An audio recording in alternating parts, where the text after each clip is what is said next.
if I'm right about Bitcoin, it's going to go up. If Bitcoin goes from 80,000 to 400,000, it's going to be 90+% of my net worth because I'm not selling. So the other stuff will not grow up as fast as this. If you believe that this is digital gold and it's going to go from $1.8 trillion to $20 trillion, and it may take 10 years to do that, then you're going to sit in the asset. And so what I would say to you is that you either see it and you're very comfortable with it when it goes from 108 to 78. You're very comfortable. Or you don't see it and you're going to be a short-term renter of Bitcoin. You're going to buy into Bitcoin. You're going to sell Bitcoin. You're going to buy into Bitcoin. Or you can think like a landlord and you can treat it like it's property. It's digital property in your portfolio. The cryptocurrency roller coaster isn't for everyone, especially when it comes to Bitcoin's wild price swings. But for those who see its true potential as digital gold, these stomach-churning drops are just temporary turbulence on the way to unprecedented heights. Imagine Bitcoin's market cap exploding from $1.8 trillion to $20 trillion over the next decade. Those who hold through the volatility could see life-changing returns that make traditional investments pale in comparison. This isn't about quick trades. It's about a fundamental shift in how we store and grow wealth. Anthony Scaramucci embodies this long-term mindset, openly stating that if Bitcoin reaches his $400,000 target, it could eventually comprise over 90% of his net worth because he refuses to sell. His confidence stems from viewing Bitcoin not as a speculative asset, but as permanent digital property in his portfolio, the kind you hold through 30% corrections and 300% rallies alike. The key difference between winners and losers in this game comes down to perspective. Are you just visiting Bitcoin's ecosystem, or are you putting down roots? When prices crash from $108,000 to $78,000, do you see disaster or discount? The coming years will separate the true believers from the tourists, and the dividing line will be simple: the ability to ignore short-term noise while focusing on Bitcoin's revolutionary long-term potential. In the high-stakes world of digital assets, there are renters who chase prices, and there are landlords who build generational wealth. But the big question is, which one will you be? Please stick around as we bring you more clips from Anthony Scaramucci's mind-blowing interview. Don't forget to like, subscribe, and enable notifications for additional in-depth content. Thanks for joining us again. Enjoy the rest of the video. If you do the homework on Bitcoin, you generally go towards it. Say if there's 100 people, and they're super smart people, very intellectually curious, and they said, okay, I'm going to spend the next 6 weeks learning about Bitcoin, meeting people like yourself, reading everything, the white paper, going to talk to core developers of Bitcoin. When they're done, they will generally be a Bitcoin proponent. They will generally go towards Bitcoin. I would say of 100 people, 95 will do that. Maybe there'll always be 5 people that'll be the skeptic and hate it no matter what. But to do the homework is to go towards Bitcoin. And I started doing the homework. But even then I was nervous to buy Bitcoin. I was an institutional investor, had lots of clients, had the wirehouses as clients. Bitcoin was speculative. Bitcoin was volatile. I think it peaked back in 2017 at like 20,000 and then it crashed after that. And so now I was looking at these prices. I was like, wow, this is things like an 80, 100 vol security, asset, token, whatever you want to call it, commodity. Because it's too dangerous. I don't want to buy it. So I wrote down 3 things. I said, if Bitcoin reaches these 3 things in my mind, we're going to buy Bitcoin. Number 1, will it scale? Will it get to 100 million wallets? Number 2, can I get comfortable with U.S. regulation of Bitcoin? Can I get comfortable with the future regulatory environment for Bitcoin? And then the third thing is, where can I store my Bitcoin? Because as an older person who's a little bit technophobic, I didn't want to have a cold storage wallet with my own catchphrase. And if I'm going to buy 9 figures of Bitcoin for my institutional investors, where can I put the Bitcoin? And so 1, heading towards 100 million wallets, maybe 80, 85 million wallets, getting towards the end of 2020. Number 2, the IRS deemed Bitcoin tangible property. So I didn't learn a lot in law school, but I did learn one thing, that property in the United States is sacrosanct. You can come with a Democratic president, a Republican president. We have 900 years of legal precedent dating back to the Magna Carta, of common law precedent on the integrity of property and the sanctity of property in the United States. And so if Bitcoin is deemed intangible property by the IRS, it's going to be very hard to take it from you, okay, without representing fair values. It'd be very hard to make it illegal in the United States. And so even though the regulatory environment wasn't fully articulated, I said, well, that is a precursor for a favorable long-term regulatory environment. And then the third thing, of course, is Fidelity was offering storage. NYDIG was offering storage. Coinbase Pro was offering successful bells and whistles. Places like Bitwise are now like that. There's a great study. If you bought the breaking news, catastrophic CNBC news stories, if you bought them, you like tripled the return of the market, meaning you got to buy on those really, really bad days. Every time they're out there saying that the world's coming to an end, you got to step into the breach and buy, you know. The 2022 situation with Bitcoin was a little bit more unique because there was some fraud going on in the system and there was excess leverage in the system. And so when the fraud was exposed and the leverage was punctured, the bubble really came down fast. If you said to me in November, when Bitcoin was 69,000, if you said to me, yeah, you know, we're at 69,000, how low could we go? I was, oh, you know, could correct 40%. You know, you go from 70,000 to call it 42,000. You know, that's a 40% healthy early stage technology volatility curve. But you corrected from 69,000. You know, there was a flash print at 12,000. I don't know if people remember this in January. It flashed down to 12,000. And so this was extraordinary pain. And this is a big lesson in an asset like this. No leverage. Don't hold it with leverage. Because the leverage, to quote Warren Buffett, is like a spear coming out of the steering wheel. You're in a very fast sports car and you're driving on an icy road, a mountainous road in Switzerland, and it's icy. And you're in the sports car. When you need to brake, this is when the leverage is going to hurt you the most. And so I didn't own any of this stuff with leverage. But the press can be mean, and the press is looking for an eyeball. They're looking for the attention. So they'll find a story that's a car crash, or they'll find a story that's controversial, and they'll spend their day on that because this is what we like. Our brains are set up for the brains don't like the good news. You know, the brains like the bad news. We stop, you know. There's an expression in the press, if it bleeds, it leads. The top stories are the ones where there's blood on the newspaper, you know? Yeah. But you got to be a big boy. You know, what are you going to do? You're going to make a bet, and you're going to get the bet wrong temporarily. But if you've done your homework and you're right about it long term, or do you have the strength? Have the strength to stay in the position? And so thankfully we've had that strength. And I think the generators of Bitcoin, the Satoshi team, maybe it was one person, maybe it was a computer programming team, but I think they probably looked at eCash and other type DigiCash and other types of potential technological currencies. And they said, okay, these all failed for different reasons.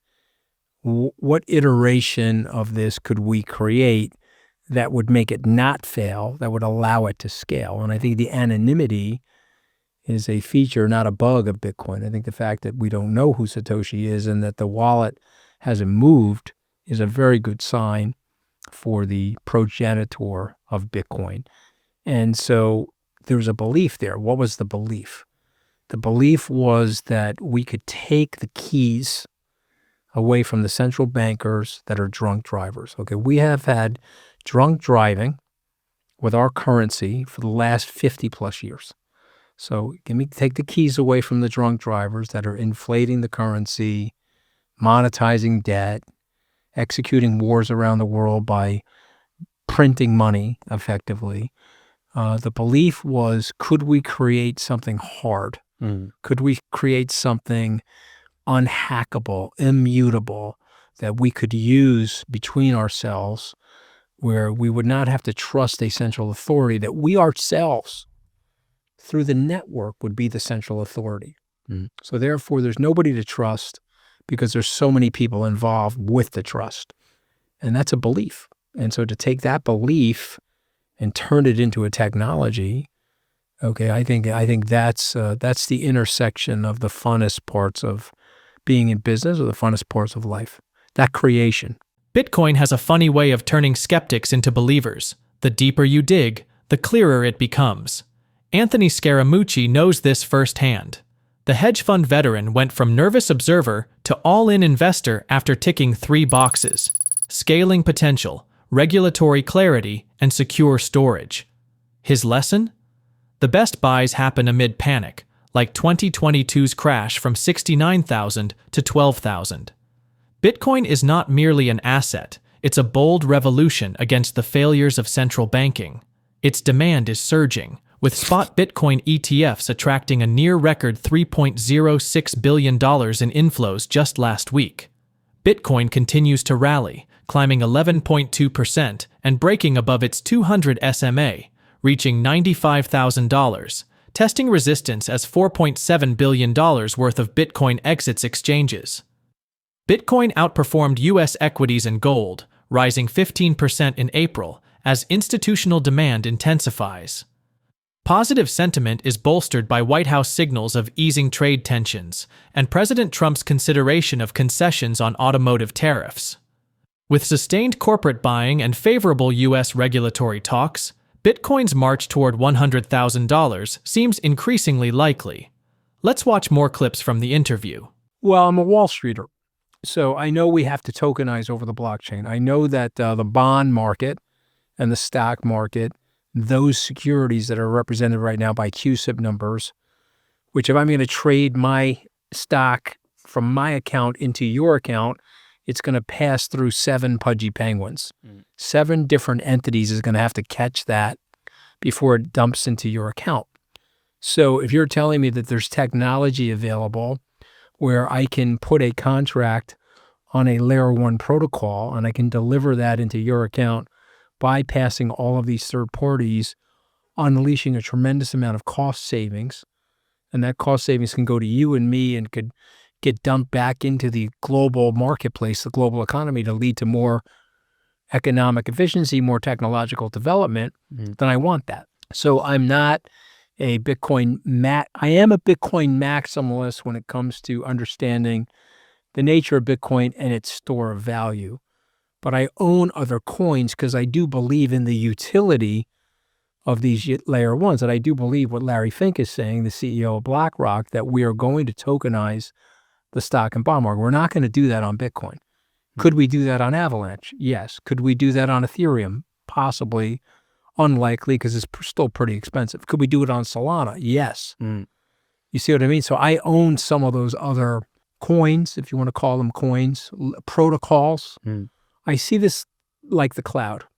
So you're a young man, so you don't remember the advent of the cloud. Okay, but the cloud scared the shit out of everybody. Okay, so what do you mean? I'm going to take my top secret data from my company and I'm going to hand it over to your company and I'm going to put it into the cloud. Well, I mean, listen, there were generators in this town that we're in right now on the island of Manhattan. The first electricity was born from the home generator and the gasoline or the oil that was getting sent into the generator to make the electricity for the house. And then people said, okay, well, hold on a second. We can create a power plant and use alternating current and we could pulse it through the lines and we could have one central authority make the electricity for everybody. Right? It's a game changer. And it's the same thing with the cloud. You know, people were nervous in the beginning and then they yielded to the cloud and they realized how much cost savings there were. It's the same thing with the paycheck industry, right? In the U.S., you can go to a paycheck provider and you don't have to have that whole accounting staff on call. And it's cheaper for you and it's actually better, it's more efficient. This is the same thing. There will be protocols. These are operating softwares. This is like the cloud. You can't see it right now. There's still a resistance to it. There's still regulatory resistance, frankly, in the U.S. to it, which obviously is coming to an end. And so I want to own some of this stuff. So I think when somebody tells me that Ethereum is a store of value, Then I'm with Safadeh and Amos. I say, no, it's not a store of value. Solana is a store of value. No. Solana could be very valuable the same way Microsoft or Apple or NVIDIA can be very valuable, but it's not a store of value. It's not gold. It's not digital property, to quote Saylor. If you said to me, gold is a store of value, I'd say, okay, well, we have 5,000 years. And if Lynn Alden was on the podcast, she would say, gold was your first proof of work. You had to go mine that shit, man. You had to go dig it out of the ground, and it's very rare, and it's an attractive piece of metal, and so it's your first proof of work. And so we put that away, and we consider that a store of value. I don't see Microsoft or Apple like that, but I see the point that you're making, that it was a repository, it was an opportunity cost repository, given where rates were and given where the dollar was and so on and so forth. I do accept that. You tweeted, we believe in a United States strategic Bitcoin reserve, not because it will help Bitcoin, but because it will help the United States. I believe Explain. it. Well, listen, I think Bitcoin, it will help Bitcoin in the sense that if the U.S. starts buying it, the price of Bitcoin will go up, it'll force more adoption. So I don't necessarily think that's why we should do it. We should do it because it will help the United States. We should do it because Saylor is correct that if it is a piece of the operating layer of the future of transactions, if it is a piece of something that people can rely on, that can't get corrupted by central banks, if it's something that can't be monetized or inflated away, the value that's inside the network, then the network should be held in reserve. The same way gold is held in reserve, and frankly, the same way oil is held in reserve. And by the way, there are probably 27 or so things that are held in the U.S. reserve. It would include medical equipment. It would include lithium. It would include rare earth minerals, rare earth metals that the United States thinks that we need for technological preservation of our economy in the event of a nightmare, some type of warfare or something like that. So Bitcoin, if you believe what I believe about Bitcoin, that it is digital property, it is a store of value akin to gold, it is the future of value storage, then the United States should hold it. And if the United States holds it and buys into it now, and I'm right, or Saylor's right, that it could trade to $1 million, or in Saylor's case, $13 million, the United States would be very well benefited by having this asset on its balance sheet. And I applaud David Sachs, frankly, for understanding this, but I also applaud his gradualism. Because if he said Donald Trump is going to sign an executive order, we're going to buy 500,000 Bitcoin. We are in such a polarized society. Certainly. We may end up having the next person say, okay, I'm signing an executive order, we're going to sell 500,000 Bitcoin. We don't want that. So I think what Sachs has done is very prudent. He's trying to get a bipartisan commitment. We don't debate in this country gold. In other words, there's not a Democrat that says sell the gold and a Republican says buy the gold. We accept that gold should be in our reserve. Gold should be reserved by the United States. We don't debate. It's apolitical to store and reserve oil. We got to get Bitcoin to that, and I think it's going to take a little bit of time. So I applaud the way they've handled this, and it will be good for the United States. As Bitcoin surges towards new price milestones, analysts like Anthony Scaramucci emphasize its long-term potential, despite short-term volatility. He sees Bitcoin not just as an asset, but as a fundamental shift in how we store and grow wealth. While market turbulence is part of the journey, Scaramucci believes Bitcoin could eventually reach heights that dwarf traditional investments, with some, like himself, investing up to 90% of their portfolios in it. For Bitcoin holders, the key is to weather the volatility and focus on the long-term vision. Bitcoin's current rally holds promise for even greater gains. With its price holding strong above $95,000, the next target for Bitcoin could be as high as $100,000 or beyond. According to Fred Krueger, a quant model suggests that Bitcoin could reach $250,000 this year, with some forecasts even pushing it to $300,000 by 2026. As the price rises, many investors see it as an opportunity to trim their positions at around $200,000, with a possible retracement back to $150,000. Adding to the excitement, Vivek's bold prediction of Bitcoin reaching $1 million sooner than expected seems to gain credibility as Bitcoin's upward trajectory continues. Bitcoin's decentralized nature, coupled with increasing institutional adoption, is turning skeptics into believers, with some viewing it as digital gold. As Bitcoin's market cap continues to grow, it's clear that this isn't just a speculative asset, it's becoming a key player in the future of global finance. The opportunity for massive returns is real, and with patience, many could find themselves riding the wave to significant wealth. As we wrap up, would you hold Bitcoin through a 50% crash if it meant 10x gains long term? Let us know your thoughts in the comments below. Share this video and hit the like button. Thanks for watching, and don't forget to like and subscribe.